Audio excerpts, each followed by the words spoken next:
네, 이제 5장 우리가 이제 들어가게 되는데, 사실상 중요한 건 이제 5장에서부터 시작한다고 할 수가 있죠. 5장에 뉴턴의 운동 법칙을 시작으로 해서, 그리고 이 법칙의 어떤 적용, 그리고 이제 그 뒤에 나오는 역학적 에너지 보존 법칙. 그래서 물체의 운동을 기술하는 방식으로 처음에는 우리가 뉴턴의 운동 법칙을 가지고 물체의 운동을 기술하는 방정식을 하나 얻어냅니다. 그리고 그 다음에 새롭게 이제 힘에 대한 정보 외에 또 에너지를 가지고, 특히 이제 에너지 보존 법칙이죠. 법칙을 가지고 다시 또 자연을 해석하게 되는 거죠. 그래서 자연이라고 하는 건 특히 이제 그 입자의 운동을 우리는 관심을 가지고 있는 거기 때문에 입자의 운동 방정식을 만들어낸다는 개념을 보면 되겠습니다. 그리고 세 번째로는 그 다음에 나오는 걸로는 또 다른 법칙인 선운동량 보존 법칙을 가지고 역시 이제 입자의 운동을 해석하게 돼요. 그래서 세 가지 법칙이 있죠.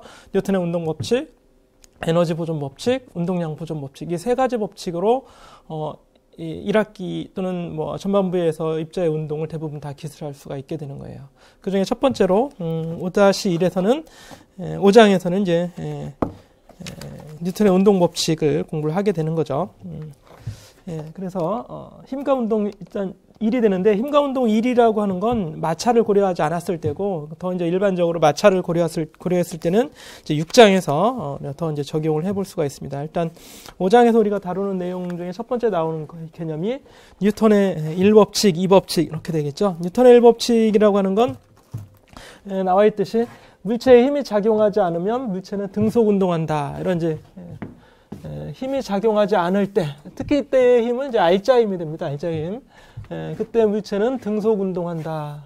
또 반대로 해석을 해도 돼요. 물체는 등속 운동하는 경우에 그 경우에 물체에 작용하는 R자 힘은 0일 것이다. 이런 얘기죠. 그래서 기호로 표현하면 R자 힘은 우리가 F 네트 이렇게 표현하게 됩니다. 그래서 첨자로 네트가 우리말로 이제 R자라고 번역을 하게 되는 거고, 물체에 작용하는 R자 힘, R자 힘이라고 하는 개념은 물체에 가해지는 모든 힘의 합을 얘기하게 되는 거예요. 그래서 모든 힘의 합 또는 합력이라고도 이제 표현을 하게 되는데, 이게 이제 0이라면 그때는 등속 운동한다, 즉 속도가 일정하다 이렇게 얘기할 수 있습니다. 그 일정하다는 개념은 우리 가속도 개념을 쓰면 가속도가 0이다라는 얘기죠. A는 0이다라는 얘기예요. 이렇게. 이게 이제 뉴턴의 제1법칙인데, 특히 뉴턴의 1법칙이 적용되는 기준틀을 우리는 관성기준틀이라고 합니다. 이제 용어가 책에도 나와 있죠. 관성기준계 또는 관성기준틀 이렇게 얘기하기도 하는데, 뉴턴의 운동법칙, 1법칙, 2법칙 또는 3법칙이 적용되는 기준틀, 특히 그 기준틀이라고 하는 건 등속 운동하는 기준틀을 생각을 하면 돼요. 등속 운동한다는 얘기는 그 물체에 가해지는 R자 힘이 0이다라는 얘기고, 이런 조건이 적용되겠죠. 1법칙이 적용된다면. 따라서 1법칙이 적용되는 공간을 관성 기준틀이라고 할 수 있습니다. 관성 기준틀이 아닌 기준틀은 우리가 비관성 기준틀이라고 하는데, 비관성 기준틀은 뉴턴의 제1법칙이 적용되지 않아요. 그래서 물체에 가해지는 R자 힘이 0일 때 속도가 일정해야 되는데, 0인데도 속도가 일정하지 않거나 반대로 가속도가 0인 속도가 일정한데 작용하는 R자 힘이 0이 아니라면 그때는 1법칙 관계가 적용되지 않는 거죠. 그런 기준틀은 비관성 기준틀이라고 이제 얘기할 수 있고, 그 얘기는 이제 이 기준계에 작용하는 힘이 0일 때 그 기준계 자체가 등속 운동하고 있는 경우에는 관성 기준틀이라고도 할 수 있다는 얘기예요. 자, 그런데 지구는 엄밀히 얘기해서는 이제 비관성 기준틀이다. 이게 이제 여러분 책에서는 111페이지 그림에 이렇게 나와 있죠. 또 110페이지 아래쪽에 예컨대 지구의 자전 이렇게 이제 얘기하면서 비관성 기준틀에 대해서 얘기하게 되는데, 자, 우리가 이제 지구라는 곳에 있다 하고 이제 합시다. 생각을 하자고요.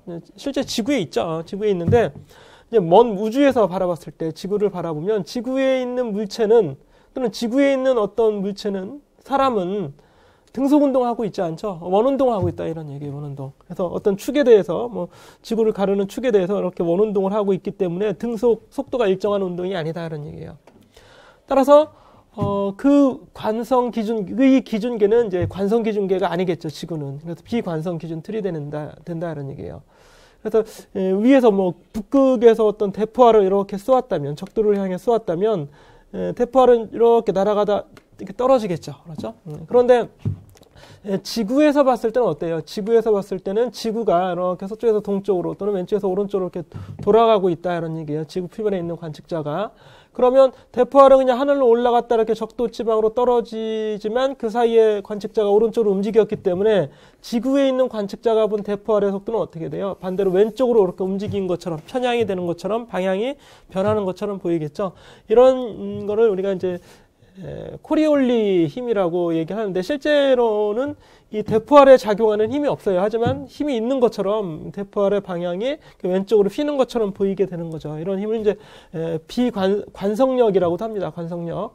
그런데 어쨌든 이 내용에서 중요한 건 지구는 엄밀히 얘기하면 비관성 기준틀이다 이런 얘기예요. 관성 기준틀이 아니다. 하지만 지구 우리가 짧은 시간이나 또는 거의 운동을 무시하는 지구의 운동을 무시하면서 입자를 해석할 때는 이렇게 오랫동안 물체가 움직이는 과정을 보는 일이 아닌 경우가 되기 때문에 그런 경우에는 그냥 이렇게 직진 운동한다, 이렇게 직선 운동한다고 볼 수도 있는 거죠.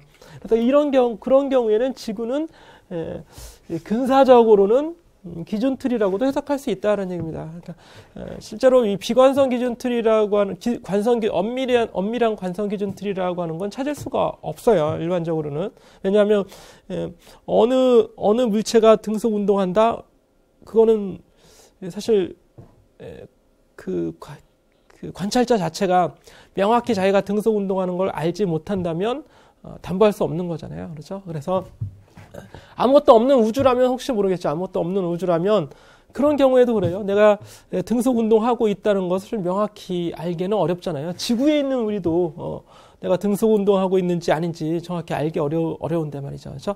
그래서 어쨌든 우리는 지구에 있는 경우를 따지기 때문에 지구에서 우리가 물체들 이 지우개를 내가 던졌을 때 지우개 운동 또는 자동차의 운동 이런 것들을 따질 때는 당연히 우리는 지구 위에 있기 때문에 지구는 관성 기준틀이라고 가정을 하고 이제 문제 해석을 하게 되는 거겠죠.